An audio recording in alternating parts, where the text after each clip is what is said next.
Bienvenidas y bienvenidos a un nuevo capítulo de Palabra Ciudadana a través de Uchile TV. En el programa de hoy analizaremos la situación actual del gobierno tras el cambio de gabinete. ¿Cuáles son los temas que se deben priorizar para lo que queda del año y cómo influirá el escenario político en las reformas que se han planteado? Son algunos de los temas que vamos a conversar con nuestros invitados y que también vamos a abordar en nuestras secciones. Pero antes de entrar en el tema que nos convoca hoy, les recordamos que Uchile TV está transmitiendo para todo el país en televisión abierta digital, en la región metropolitana y en ciudades como Chillán y Temuco en la señal 11.2. También en Valparaíso, Viña del Mar y Valdivia en el 10.2 por nombrar algunas ciudades. Tenemos además streaming, así es que puede ver toda nuestra programación en directo por uchiletv.cl, además de nuestras cuentas de Twitter, Instagram y Facebook en Uchile TV y en el correo electrónico canal uchiletv@uchile.cl. Y antes de comenzar la conversación con los invitados del día de hoy, vamos a revisar algunos datos en nuestra sección El Exclicómetro. ¿Qué reformas busca impulsar el gobierno? ¿Cuál es la situación en el Congreso?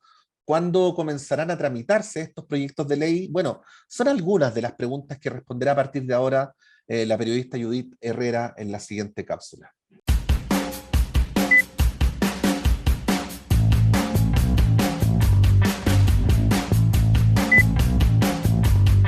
Luego de la derrota en el referéndum constitucional, donde más del 60% de la ciudadanía votó por mantener la actual Carta Magna, el gobierno decidió ejecutar un cambio de gabinete. Lo anterior deja varios desafíos, en especial con respecto a la discusión en el Parlamento de iniciativas justamente propuestas por el Ejecutivo.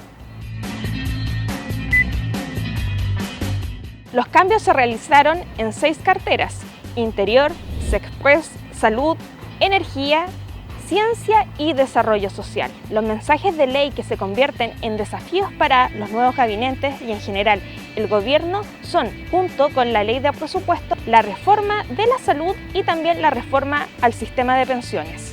Esto se discutirá en un escenario difícil, pues políticos de oposición ya han puesto en duda la factibilidad de las reformas por falta de votos. En tanto, existen retos ministeriales ya fijados, como es el caso de educación, pues en noviembre se llevará a cabo el nuevo examen que reemplaza definitivamente a la PSU, la PAES. Las modificaciones al gabinete del gobierno se realizaron el martes 6 de septiembre, mientras las reformas legislativas comenzarán a discutirse en los meses que vienen. Por ejemplo, ya se designó al coordinador de la reforma de salud, quien es Bernardo Martorell, y se espera que el Ejecutivo mande este proyecto antes de que se acabe el año. El escenario puntual donde se va a dar esta situación está en la Cámara de Diputados y el Senado, pues ahí es donde la nueva ministra, Ana Lía Uriarte, deberá buscar consensos políticos junto con también los ministros sectoriales. Los desafíos ministeriales son importantes, pues permitirán observar el apoyo que tiene el gobierno y también su poder de ejecución a la hora de tramitar los proyectos de ley y seguir con la agenda que ya tienen encaminada. Esto fue el Exclicómetro de esta semana.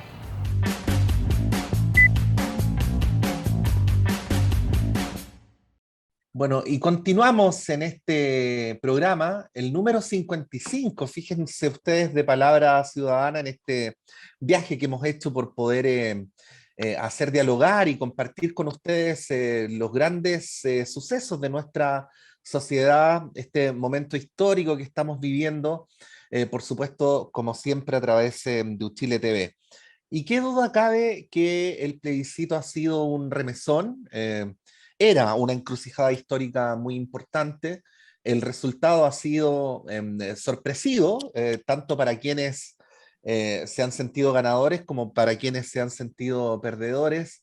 Y además, las razones por las cuales ha ocurrido lo que ha ocurrido son tantas, las explicaciones posibles son tales, que, que se hace difícil descifrar, ¿ah? Estamos como como frente a un hallazgo arqueológico en el que estamos recién tratando de interpretar cuáles son los códigos que aparecen. Y es lo que queremos hacer en esta conversación con nuestros invitados, hablando, por supuesto, de el correlato que viene luego del plebiscito del pasado 4 de septiembre, pero también en una arista muy específica, que es de qué manera esto determina el rumbo del gobierno del presidente Gabriel Boric.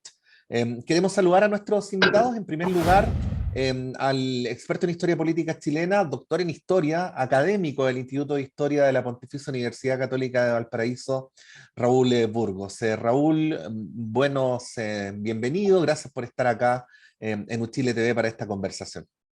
Hola Patricio, ¿qué tal? Muchas gracias a ustedes por la invitación. Es un gusto para mí poder estar compartiendo aquí algunas ideas, reflexiones sobre lo que está pasando en nuestro país. Claro que sí, y gracias Raúl, y saludar también a Rafael Pizarro, doctor en Gobierno y Administración Pública, director de la carrera de Administración Pública de la Universidad Técnica Metropolitana UTEM. Bienvenido, Rafael. Muchas gracias, Patricio. Un gusto de poder estar con ustedes y de poder compartir estos diálogos ciudadanos que son tan relevantes. Y es Universidad Tecnológica. ¿Y qué dije yo? ¿Técnica? Bueno, tecnológica. Muy bien. Muchas gracias, Patricio. No, gracias, Rafael. Bueno, todo el mundo sabe que no votamos ni por la reforma tributaria, ni por la reforma previsional, ni por el gobierno, pero en la realidad política todo está mezclado, ¿no? Y también, obviamente, los actores políticos tratan de que sus deseos se transformen en realidades, ¿no? Y en los últimos días hemos visto, claro, a los partidarios del gobierno decir no tiene nada que ver una cosa con la otra, tal como a la oposición decir la ciudadanía también votó contra el gobierno del presidente Boric y contra su programa de gobierno. El tema es que la descripción fáctica nomás nos da cuenta de un gobierno que no tiene mayoría en ninguno de las dos cámaras y que además está en un proceso de consolidación todavía de su base partidaria, ¿no?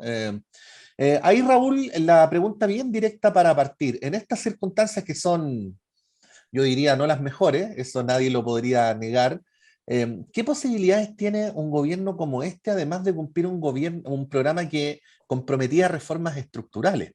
Bueno, yo creo que ese es el gran problema en el que se encuentra actualmente el gobierno, dado el resultado del plebiscito, principalmente porque claro, esas reformas estructurales requieren de tener un cierto apoyo o un clima de opinión favorable al gobierno. Por lo tanto, el resultado desde todo punto de vista es negativo, y expresión de ello fue los cambios en el gabinete que se produjeron posterior al resultado del plebiscito. Entonces, hoy día me parece a mí que avanzar en la agenda de reformas estructurales tal como se planteaba va a ser complejo, y además hay factores externos, digamos, de contexto, situación económica de periodo que indudablemente también inciden, y parte de la discusión hoy día está puesta también en lo que pueda ocurrir en este segundo ciclo, digamos, del proceso constituyente, que ya se está discutiendo en el Parlamento. Entonces me parece que habría que pensar o reestructurar las prioridades del gobierno, quizás concentrarse en algunas de las reformas relevantes que ellos estiman y luego ir viendo cómo va avanzando, digámoslo, porque quedan todavía 3 años por delante, ¿no? Rafael, comparte esa sensación porque la situación del gobierno es como estar jugando un partido de visita en la altura con 2 jugadores menos.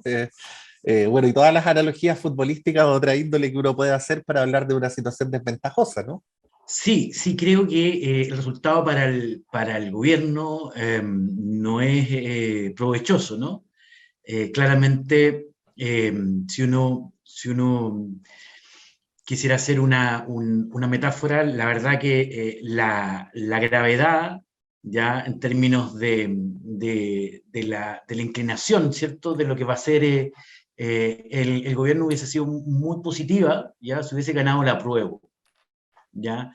De hecho, lo plantearon sus propios ministros, etcétera, y eso ya te condiciona de algún modo u otro esta situación.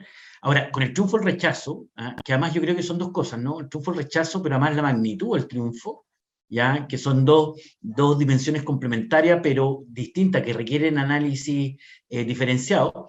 hace que la situación política se torne un tanto adversa para el gobierno. ¿Ya? Yo creo que una de las dificultades que tuvo justamente este apruebo-rechazo fue la vinculación directa entre el apruebo y la gestión del gobierno, cuando el gobierno venía en un descenso según los distintos estudios de opinión. Entonces, marca ahí sin duda una situación más problemática en donde existe un cierto empate técnico, ¿no? A nivel del Parlamento, ¿no? Donde no tan solo el gobierno no tiene mayoría, sino que la oposición tampoco la tiene. ¿Ah? Entonces hay una especie de empate y una configuración política compleja y que lleva al cambio de gabinete. Ahora, yo creo que el cambio de gabinete hubiera existido, hubiese ganado el apruebo o el rechazo.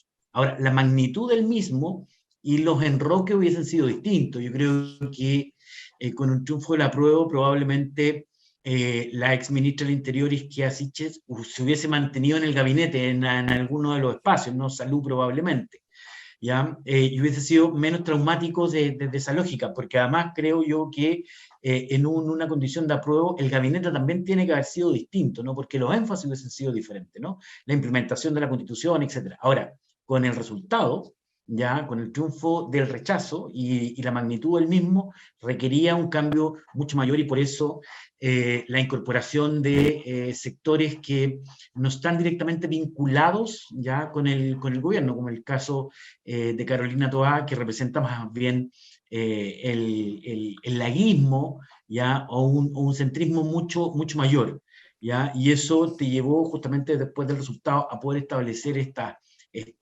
condiciones, todos los desaciertos, ¿no? en el nombramiento con el militante comunista que finalmente no llegó a ser subsecretario del Interior. Y que probablemente hubiese provocado que el subsecretario del Interior actual, Monsalvo, hubiese pasado a ser ministro de la SECPRE. Por lo tanto, ahí hay una condición, hay una lectura del resultado por parte del gobierno que se traduce en la acción, en los cambios de gabinete, a los énfasis programáticos, etc. Sí.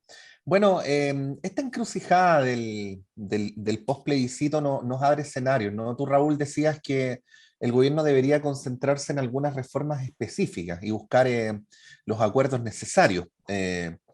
Pero claro, nos encontramos con un problema de arrastre también, que no sé si ustedes lo comparten, Rafael, Raúl, que es que en nuestro país estamos hablando de reformas mucho más seguido que lo que el nombre debería indicar, ¿no?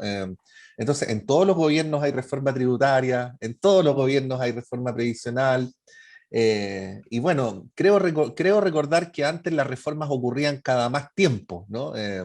Y ese podría ser eventualmente un síntoma de que las sucesivas reformas no terminan por abordar los problemas de fondo. Raúl, ¿ves las condiciones para que efectivamente se pueda avanzar hacia un acuerdo que le dé una cierta certeza en determinadas direcciones de la política pública? Yo diría no al gobierno, sino al país, ¿no? Para no estar permanentemente hablando de reformas cuando en realidad parece, y esta es mi interpretación, ¿no? Que en algunos casos son mucho más ajustes que reformas. ¿Cómo ven las condiciones del actual Parlamento, de las subjetividades de las fuerzas políticas para poder avanzar en esto que algunos pomposamente llaman acuerdos más de políticas de Estado que de gobierno en algunas materias relevantes? Bueno, claro, precisamente ese sería uno de los puntos en discusión, porque hay distintas interpretaciones respecto a cómo avanzar o cómo enfrentar ciertos problemas que pueden ser evidentemente problemas muy complejos que requieren grandes acuerdos. Entonces uno piensa en términos de seguridad pública, probablemente hay distintas interpretaciones respecto a qué hacer, y eso hace que inevitablemente la disputa en el Parlamento o el debate, digamos, o que sea difícil concordar posiciones que estén en sintonía, que hayan ciertas coincidencias y en donde en definitiva uno pueda efectivamente decir, mira que hay una política de Estado para enfrentar tal o cual tema. Dicho eso, digo, entonces queda ahí la pregunta respecto a cómo el gobierno navega en ese escenario, cómo se mueve en ese contexto. Y ahí es cuando uno dice, tiene que establecer prioridades, porque no te puedes gastar todos los años que quedan y todas tus energías tratando de abordar muchos temas, especialmente en un contexto tan delicado o tan complejo como el que estamos viviendo, crisis económica de por medio, que genera una situación obviamente muy negativa para muchos sectores de la sociedad, y además genera una sensación en el ambiente que hace más cuesta arriba también la tarea del gobierno. Desde ese punto de vista, digo, el ejercicio finalmente tiene que ser cómo tú logras concitar la mayor cantidad de apoyos en el Parlamento, y ahí obviamente el rol que tienen los ministros del comité político es fundamental. De allí también que se haya optado por personas obviamente con mayor experiencia política, que en cierto sentido también tienen, podríamos decir, o esa experiencia les da mayor sentido de la realidad también respecto a lo que se está viviendo. Sí. Y de esa manera ir buscando las fórmulas para poder enfrentar lo que se viene. Entonces, yo creo que es difícil poder pensar o poder decir, mira, vamos a tener un gran acuerdo en tal o cual materia. Tendría que eso ocurriese, bueno, sería lo ideal, pero también tiene que ver con las posiciones ideológicas y las diferencias ideológicas muy naturales que se expresan además con mayor claridad en el Parlamento, en un Parlamento también más, podríamos decir, fragmentado, con mayor representación de distintos sectores. Entonces sí, eso es un problema. Bueno, probablemente en otras circunstancias el tema de que haya que atenuar algún programa presidencial no sería tan complicado como ahora, pero el tema del programa se ha vuelto un asunto especialmente sensible para algunos sectores, particularmente, para decirlo directamente, aquellos de Apruebo Dignidad que formaron parte del gobierno de la nueva mayoría, y muy especialmente el Partido Comunista, ¿no? Porque ahí el programa se convirtió en un lío. Ustedes recordarán que hubo dificultades para cumplir, que el presidente de la ADC dijo que no se había leído el programa, y entonces el PC ha hecho mucho énfasis en este gobierno en que el programa es lo que aglutina, ¿no? Por lo tanto, el no cumplimiento del programa no es para el PC un mero retroceso táctico, tiene que ver con el corazón de lo que da sentido a la coalición de gobierno, ¿no? ¿Cómo ves, Rafael, esto? Porque me atrevería a decir, no sé si estás de acuerdo, que el gobierno está enfrentado a la siguiente disyuntiva. Tiene que tomar políticas para acrecentar su base electoral, pero sin descuidar su núcleo, ¿no? Porque también ahí puede tener mermas o puede tener presiones desde aquellos sectores que son más convencidamente de izquierda. Sí. ¿Cómo se maniobra en esas circunstancias? Sí, el gobierno yo creo que está en una encrucijada compleja, ¿ya? Sin embargo, creo que la va a saber sortear en la medida que vaya desarrollando acciones que permitan entrar en un cauce de normalidad, ¿no? Estamos con el remesón reciente, ¿cierto?, de la derrota de la propuesta constitucional, ¿ya? Y en esta lógica tenemos que entender que Chile es un país presidencialista, ¿ah? Por lo tanto, no necesariamente el correlato de la aprobación presidencial en la elección se establece de manera lineal con el Parlamento. ¿Ah? Yo creo que si uno pudiese interpretar en esa lógica, es que no se consiguió la mayoría en el Parlamento. Por lo tanto, incluso ya sin este resultado, ya uno podría decir, mira, este empate te lleva a una gestión legislativa por parte del gobierno bastante compleja. Además, en general, las propuestas legislativas son del propio presidente, ¿ah? Por lo tanto, esta es una condición que se sabía, pero que se agudiza en este resultado, ¿ya? Y en esa perspectiva yo establezco, solo para efectos de discusión o de poder graficar de mejor manera, ¿no? Yo creo que uno en el ámbito de los programas de gobierno, las políticas públicas, hay dos almas, ¿no?, entre lo posible y lo necesario, ¿ah? Y en esa perspectiva yo creo que el programa, ¿ya?, y tal vez también la propuesta constitucional, ¿no?, la que fue rechazada, tenía más que ver con lo necesario que con lo posible, ¿ya? Sin embargo, esta segunda categoría ya predominó y hace sin duda que se navegue entre esta dicotomía de manera mucho más compleja, ¿no? Chile es un país altamente desigual, y yo creo que ahí hay un consenso generalizado, o sea, es un país desigual estructuralmente, ¿no? Entonces, lo necesario es justamente revertir aquello, ¿ya? Y lo posible es que efectivamente los sectores que de alguna otra manera defienden, ¿ya? Este sistema tienen una representación bastante alta, ¿no? Entonces, Ya, ahí hay una contradicción importante. pero ahí, aquí, Rafael, hay sectores importantes de la política chilena y este no es un juicio de valor, es una descripción, ¿ah? Que están interpretando el resultado del plebiscito como una suerte de conformidad de la población con la realidad actual, con la institucionalidad actual, con las políticas actuales, ¿no? Es como si no fuera solamente un rechazo a la propuesta de nueva constitución, sino que también, voy a decirlo así, lo interpretan como una suerte de adhesión al statu quo, por lo tanto, Claro, que no habría tanta voluntad de cambio. Y esa sí, interpretación se traduce en la conducta de los sectores políticos. Me atrevería a decir muy claramente de Chile Vamos, pero también de otros sectores que están en la oposición o en el filo del apoyo al gobierno. Eso claro. de alguna manera condiciona lo que tú planteas, Claro, ¿no? claro. Ahora, ahí yo, haciendo el análisis, creo que la lectura es muy errada, Ujú. ¿ya? Recordemos que la mayor derrota electoral que sufrió alguna oposición fue la del cambio a la Constitución y la de la Convención Constitucional. La adhesión a que el mecanismo de reforma constitucional sea de convención. Fue de casi 80-20, ¿no? O sea, por lo tanto, ojo, ahí no es factible ya extrapolar una condición normal cuando tiene resultados tan contradictorios, ¿ya? Yo creo que aquí hay otras cosas que se expresan en el rechazo, ¿ya? No necesariamente a elementos del status quo, ¿ya? Yo creo que acá lo que predominó fue un juicio al gobierno, un juicio a la convención, ¿ya? Y una respuesta a ciertos temas que fueron complejos, ¿no?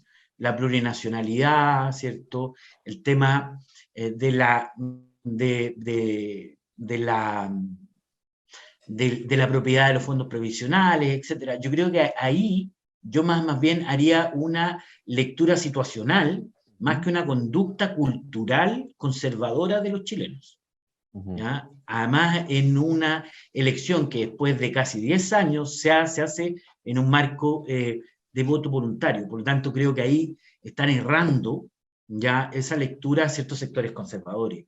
Porque además podemos caer en otra contradicción, ¿ya? Y que a mí me preocupa en esta propuesta. Me preocupa valorando a los partidos políticos y su rol dentro de la democracia y la importancia que tienen, ya esta especie de marginación que van a hacer de los movimientos sociales, ¿ya? En donde la discusión se va a ir tornando en términos de excluirlos, en términos de la posibilidad de poder levantar listas de manera autónoma, independiente de los partidos políticos, porque hoy día los independientes podrían, según lo que se está discutiendo, no podrían ir en lista a los partidos. Sin embargo, eso excluye de inmediato a sectores que no son sectores progresistas propiamente tal, ¿no? Pero Amarillos por Chile, ya Centro Izquierda por el Futuro, como se llaman ahora, ya Independientes no neutrales, ya más otros sectores de derecha y de izquierda que podrían quedar marginados. Por lo tanto, la discusión y el clivaje va a ser partidos políticos versus movimientos sociales. Y esa situación quita mucho de legitimidad del nuevo proceso. Y eso podemos terminar, ¿ya? Esto es simplemente una perspectiva de escenario, ¿no? Pero podríamos terminar ya no en un apruebo-rechazo, sino que votos nulos blancos versus la aprobación de un nuevo proceso. Entonces, creo que ahí va a ser importante hacer lectura, ¿ya? Correcta. Yo creo que acá no es que ganase el conservadurismo, sino que hubieron otros criterios que se evaluaron y que se tuvieron presentes. ¿Mm? Bueno, el planteamiento que hace Rafael es súper interesante y me interesa ponerlo a disposición de Raúl para recibir su análisis, pero les propongo por de pronto, porque así son los programas de televisión, que hagamos un breve alto y en poquitos segundos retomamos y seguimos con esta conversación en este que es el programa número 55 de Palabra Ciudadana a través de Chile TV.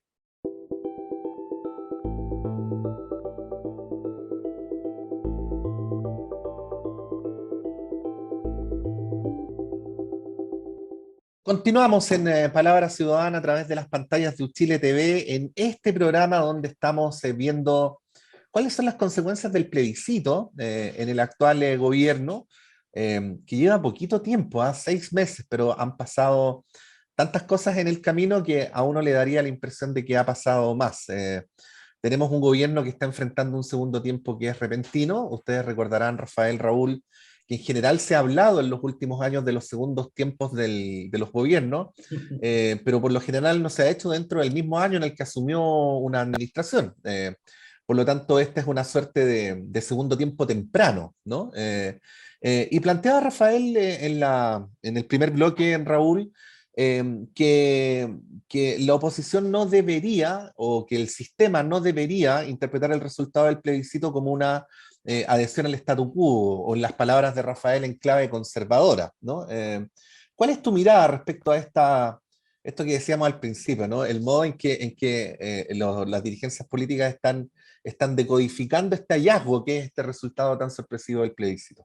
Sí, yo creo que, bueno, uno parte también del resultado. Entonces, un aspecto que quisiera mencionar a propósito de lo que señalaba Rafael, 8.8 millones de personas que optaron por la opción del rechazo, digamos. ¿Cómo explicar ese resultado? Entonces ahí, naturalmente, cada actor político hace su interpretación más adecuada o favorable a sus intereses, naturalmente. Pero también no hay que olvidar, y en esto obviamente va a ser materia de análisis hacia el futuro, qué ocurre con aquellos electores, electoras que no habían participado antes y que hoy día estuvieron en la obligación de tener que ir a participar. Y que eso no necesariamente significa que tomaron una posición en función de un análisis de la propuesta, o ahí hay múltiples variables que uno debiese quizás en el futuro vamos a tener que conversar más en detalle, principalmente considerando esta crisis general que ocurre en nuestro país, pero también en otros contextos, de desafección tan grande de la ciudadanía respecto a la política o a los actores institucionales, podríamos decir, la desconfianza. Entonces, ¿qué ocurre con ese fenómeno? Y eso no lo hemos sabido tampoco, podríamos decir, no hay interpretaciones tan concluyentes a ese respecto. Para no desviarme tanto, efectivamente yo creo que ahí el diagnóstico generalizado de parte de los partidos políticos es que la fórmula de elección de la primera convención naturalmente no fue acorde a lo que ellos esperaban, y por lo tanto hoy día vuelve la discusión al Parlamento, vuelve la discusión a los partidos, y tratan de organizar y liderar y conducir, digamos, este proceso, pero eso yo creo que es un espejismo. El espejismo que precisamente si uno va analizando los datos respecto a la confianza o podríamos decir la confianza principalmente de la ciudadanía respecto a los partidos, al Parlamento, a las principales instituciones de nuestro país, bueno, también yo creo que ahí sería mentirse un poco, ¿no? Como decir que efectivamente esto es un espaldarazo, digamos, a esas instituciones para que conduzcan el proceso. Yo creo que ese es un espejismo y ese es podríamos decir, es el gran riesgo que corre el proceso actual, es decir, cómo podríamos decir, avanzar en esta idea que se necesita, obviamente se requiere conducción, se requiere llegar a acuerdos, se requiere establecer ciertos aspectos comunes, mínimos, pero sin olvidar de que en realidad también la adhesión a los partidos o la identificación partidaria de la ciudadanía hoy día es muy baja. Entonces, ¿cómo avanzar en esos dos carriles o con esa tensión? Y ahí yo creo que no se debería cometer ese error considerando el contexto general de la política chilena de las últimas décadas. Bueno, quería llevarnos al tema de la reforma tributaria, pero obviamente analizarlo políticamente, ¿no? Esta no es una... Bueno, la economía es también política. Quiero decir que esta es una conversación que tiene el eje puesto en la política, porque hemos tenido durante los últimos 25 años un problema, voy a decirlo así, más o menos parecido, que es que cuando se hablaba del tren de la economía y se decía que el tren iba a buena velocidad, se afirmaba que no había que desacelerar el tren de la economía. Y cuando el tren desaceleraba, se decía que no había que poner reformas que impidieran la reactivación. Y ustedes recordarán que por lo menos el gobierno del presidente Lago, los dos gobiernos de la presidenta Bachelet, tuvieron una pretensión de avanzar en combatir la desigualdad, o en acrecentar los derechos de los trabajadores, o en este último caso, ya más ambiciosamente, en las palabras del senador Latorre, de superar el neoliberalismo, ¿no? Pero sin embargo, frente a dificultades como las que tenemos ahora, la inflación, la recesión internacional, en fin, se vuelve a un discurso de políticas pro inversión, de darle más garantías a los inversionistas, de impulsar iniciativas como el TPP-11, y a dejar un poco en el cajón o en el segundo plano estas transformaciones más estructurales, ¿no? Ahí Rafael quería preguntarte cómo lo ves, porque esto se suele discutir en el espacio público como si fuera un tema técnico, pero al fin y al cabo tiene profundas consecuencias políticas y sociales. Claro, o sea, ahí es a ver, creo que nos falta un diálogo mucho más franco en esa lógica. O sea, no temerle a la ideología, a las cosmovisiones que cada cual tiene, porque esas cosmovisiones, ¿ya? O esas definiciones ideológicas son los que te permiten ir tomando decisiones, ¿no? Ahora, yo creo que ahí, en general, el debate de la reforma tributaria ya ha tenido un foco errado. ¿Ah? Las reformas tributarias no son para poder obtener recursos públicos para inversión, ¿no? Las reformas tributarias tienen que ver cómo nivelamos el país, cómo generamos mayor equidad, ¿ya? Y entendiendo aquello, ¿ya? Yo creo que también asistimos a un mundo muy complejo. Tú Patricio, ahí lo señalabas en el bloque anterior, ¿no? Cuando hablabas de esta cosa de, oye, hay reformas siempre, ¿no? ¿Ya? Y eso me lleva a mí la pregunta, a ver, es como, yo desde que tengo memoria estamos en crisis, ¿ya? O sea, nunca he estado en un proceso normal, siempre estamos en crisis, siempre estamos con algún problema, siempre estamos con alguna disyuntiva. Entonces, desde esa perspectiva, quizá el telón de fondo sea los cambios permanentes. Yo creo que ahí podemos estar de acuerdo. Entonces, en ese tema de los cambios permanentes, tú requieres una sociedad mucho más inclusiva, mucho más igualitaria, ¿ya? Que te permita este desarrollo. Por lo tanto, cualquier acción macro, microeconómica en materia política fiscal o en materia política económica en general, si no contiene este elemento, va a ser una política errada, que en definitiva Ahora, nos va a traer sí. costos a futuro. ¿Ah? Pero Rafael, por lo tanto, ejemplo, sí, tú ¿sí? hablas de los cambios permanentes, ¿no? Pero ahí hay que preguntarse qué entendemos por cambios, porque resulta que en los últimos 30 años a nivel macro no hemos dejado de hacer más o menos lo mismo, ¿no? No tenemos una estrategia de desarrollo, no tenemos un plan maestro, y cuando se critica, por ejemplo, de que nuestras élites económicas son rentistas, creo que esa no es una crítica ideológica, sino que es una descripción para referirse a una forma, ¿no? De generar riqueza, que no termina generando conocimientos en el país ni saltos, bueno, se traduce más o menos, como decía, en lo mismo que se hacía hace 30 años, ¿no? Hacer tabla rasa del mar, hacer hoyos en los cerros, y así sucesivamente. Entonces ahí, bueno, vamos a volver a Rafael, pero preguntarle a Raúl también, como que da la impresión de que no logramos salir de una forma cortoplacista de entender los problemas y las coyunturas. ¿Cuál es tu mirada al respecto, Raúl? Bueno, eso efectivamente yo creo que es un elemento que ha quedado en evidencia también a propósito de los movimientos sociales del último tiempo. Estoy pensando también desde la discusión sobre educación, hace ya más de una década más o menos, respecto a esta idea de cómo establecer políticas de Estado de largo plazo que permitan, obviamente, pensar más allá de los gobiernos, más allá de los 4 años de cada gobierno, ¿no?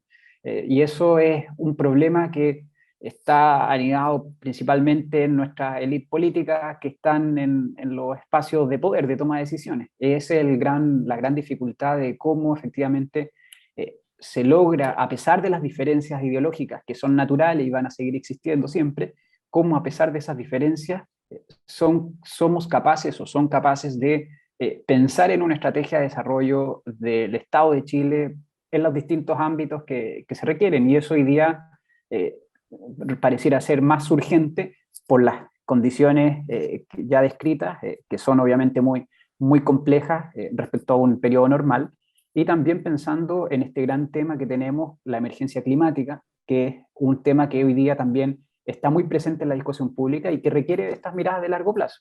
Y allí el problema, al final del día, tiene que ver con cómo las élites son capaces de quizás ceder en alguna de sus posiciones, naturalmente, porque parte de eso tiene que ver con ceder en tus posiciones, ceder y pensar al final del día cuál es la mejor estrategia o la mejor forma de llegar a una idea más o menos respecto a la justicia, respecto a la situación del país, en fin. Pero eso yo creo que digámoslo así, no, es una discusión eterna que no sé si es posible de resolver en el corto plazo o con quienes hoy día están tomando decisiones. Quizás Sí. solamente eventos muy dramáticos podrían eventualmente generar situaciones o una idea de ponerse de acuerdo de más largo plazo. Sí, bueno, ahí la propuesta de nueva constitución rechazada incluía la reelección del presidente de la República, ¿no? De la presidenta de la República, que algunos lo entrevistaron, lo interpretaron en el código: Boric quiere atornillarse en el poder, ¿no? Que no era exactamente lo mismo, pero ahí pregunto, periodo de 4 años sin reelección, ¿se puede alcanzar realmente a hacer algo? O sea, hay alguien que podría decir: yo en 4 años me comprometo a hacer reformas estructurales, por decir algo. Si te demoras más o menos 6 meses en instalarte, y después de las elecciones municipales del tercer año, como que ya se empieza a sentir el abandono del poder simbólico. De hecho, hay algunos analistas que hablan de que en realidad en Chile los periodos presidenciales son de 2 años y medio y no de 4, ¿no? ¿Cómo ves tú eso? También lo de los ciclos de renovación de las autoridades, Rafael, que es un asunto importante para efecto de cómo uno se proyecta, ¿no? Sí. Sí, yo creo que ahí un poco retomando lo que planteaba Raúl, ¿no? Y lo que también profundizabas tú, ¿no?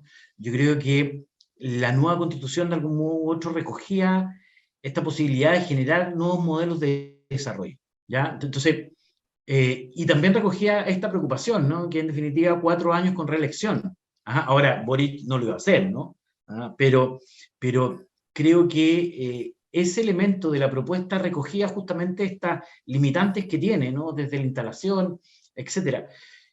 Yo en particular soy partidario más bien de periodos de 4 años con reelección que te permitan de alguna u otra manera consolidar proyectos, porque en definitiva pueden ser mandatos de 8 años, pero con una evaluación intermedia, ¿no? A los 4, ¿ya? Que permitiese a la ciudadanía modificar su decisión previa tomada hace 4 años. Porque además creo yo que va a ser suficientemente largo, un periodo de 8 años, ya, para poder establecer ciertos elementos, pero nos va a permitir poder corregir si es que así lo estima conveniente la ciudadanía a los 4. ¿Ya? Y en ese escenario yo creo que acá también nos falta mucho, mucho discutir de ese proyecto de sociedad, ¿no? O sea, por ejemplo, en materia de seguridad, el populismo penal ya la verdad, o sea, cuando terminemos todo tras las rejas se va a terminar, ¿ya? O sea, hoy día Chile tiene penas altísimas, ya tiene muchas personas privadas de libertad, pero aún así se sigue discutiendo sobre este tema. Entonces preguntas tan claves y estratégicas, ¿no? ¿Qué es lo que queremos? ¿Qué es lo que vamos a entender como seguridad? ¿Muchas personas privadas de libertad o menos personas privadas de libertad? Es decir, ¿queremos ser Estados Unidos o queremos ser Holanda? ¿Ah? Entonces, ahí yo creo que falta una discusión, una apertura además sobre estos temas que son más estratégicos y profundos, que yo creo que además nuestros medios de comunicación en general evitan, ¿no? Y se quedan simplemente en el portonazo, ¿cierto? En la noticia cortoplacista. Pero acá tenemos que discutir efectivamente cuál es el país que queremos, ¿no? ¿Cuál es el país que queremos efectivamente en 30, 50 años más? Y eso es la gran oportunidad, ¿cierto?, de modificar la Constitución. Bueno, tú tocabas el tema de los medios de comunicación, que lo tenía en la pauta, así que lo adelanto para esta parte de la conversación. Se ha hablado mucho del rol de los medios en el resultado del plebiscito, para un lado y para el otro, ¿no? Pero quizás podríamos sacarlo de ahí y hacer un planteamiento más general, ¿no? Respecto al modo en que los medios contribuyen o no a enaltecer, a complejizar el debate público, ¿no? Al fin y al cabo, muchas veces los actores políticos terminan diciendo lo que dicen por el modo en que los periodistas van construyendo las entrevistas o van desarrollando sus agendas. Por lo tanto, son genuino método de traducción, ¿no? De la política al sentido común ciudadano. ¿Cómo ves ahí que estamos en Chile, Raúl? Bueno, yo creo que este es un punto central de la discusión y no solamente yo creo que aquí es la tensión respecto a los grandes medios, digamos, medios de comunicación que tienen, digamos, sus noticias son amplificadas o que tienen la capacidad de llegar a muchos lugares, y ahí obviamente ellos ahí cumplen un rol. El problema es cómo al final del día desarrollan ese rol y ahí es la principal, podríamos decir, interrogante que queda respecto a procesos tan complejos como una discusión constitucional que requiere obviamente la facilitación o la mediación en algunos temas demasiado técnicos, específicos, para que puedan ser comprendidos por sectores de la sociedad que obviamente en algunos casos no están familiarizados con cada uno de los temas. Entonces ahí cumplen un rol, ese es uno de los principales dificultades, pero también hay que no solamente quedarse con los grandes medios, sino que también cómo fortalecer aquellos medios emergentes, medios independientes, medios que están cumpliendo una labor en algunos sectores que otros medios no llegan, y desde ese punto de vista cómo al final del día se logra emparejar un poco más la cancha para que haya más diversidad, que haya también obviamente la heterogeneidad de la sociedad también se exprese a través de los medios y que las posiciones obviamente expuestas con las líneas editoriales que cada uno conoce obviamente, puedan ser parte del juicio que cada uno de los ciudadanos, de las ciudadanas realice al momento de ver, digamos, esta diversidad. Pero indudablemente los medios de comunicación cumplen un rol, el periodismo cumple un rol. La pregunta es, bueno, cómo funcionan en contextos tan complejos o en discusiones tan complejas como el debate constitucional. Bueno, hay que recordar que el gobierno a través del Ministerio de Secretaría General de Gobierno, que encabeza la ministra Vallejo, está realizando un proceso de estudio, ¿no? A cargo de 3 universidades, la Universidad de La Serena, la Universidad de la Frontera y la Universidad de Chile, respecto a la actual estructura mediática y a propuestas para poder favorecer la diversidad tanto editorial como territorial. Pero bueno, la Asociación Nacional de Prensa, que reúne a los medios que reciben más avisaje, ya ha anunciado que no va a participar de esta instancia. Entonces tenemos un problema ahí, una resistencia a los cambios. Pero bueno, esa será harina de otro costal, no de este, que además estamos empezando ya a abordar para cerrar. Agradecer a Rafael Pizarro de la UTEM. Patricio, Rafael, sí. Patricio, solo ahí con el Adelante. tema de los medios, solo un tema. Yo creo que hoy día una de las situaciones de riesgo de la democracia tiene que ver con los medios y con las noticias falsas o intencionadas. O sea, yo creo que o nos ponemos a discutir sobre la propiedad de los medios y la diversificación de la misma y de cómo establecemos una regulación a estas noticias, o la democracia podría entrar en riesgo. Rafael, muchas gracias, que estén muy bien. Y agradecer también a Raúl Burgos de la Pontificia Universidad Católica del Paraíso. Gracias, Raúl. Muchas gracias a ustedes. Muchas gracias, Patricio. Un gusto compartir contigo, Raúl. Así que muchas gracias al programa. Y estamos llegando al final de este programa. La discusión respecto a cómo el gobierno podrá cumplir o cuáles son las adecuaciones que tendrá que hacer a su programa de gobierno sigue abierta, y en este programa hemos querido entregar algunas luces para aquello. A la despedida, nomás recordarles que Uchile TV está transmitiendo para todo el país. En la región metropolitana estamos en el 11.2 de la señal digital, pero también a través de otras vías de comunicación. En nuestro sitio, en uchiletv.cl, en nuestros Twitter e Instagram, @uchiletv, también en Facebook y por supuesto en el correo electrónico canaluchiletv@uchile.cl. Y además, les recordamos que todos nuestros programas, si quieren ver este más adelante, todos los anteriores, y en general la programación de Chile TV, lo pueden revivir en el canal de YouTube de la Universidad de Chile. Llegamos al final de el número 55, programa de Palabra Ciudadana. Esperamos que estén muy bien y nos reencontramos muy próximamente.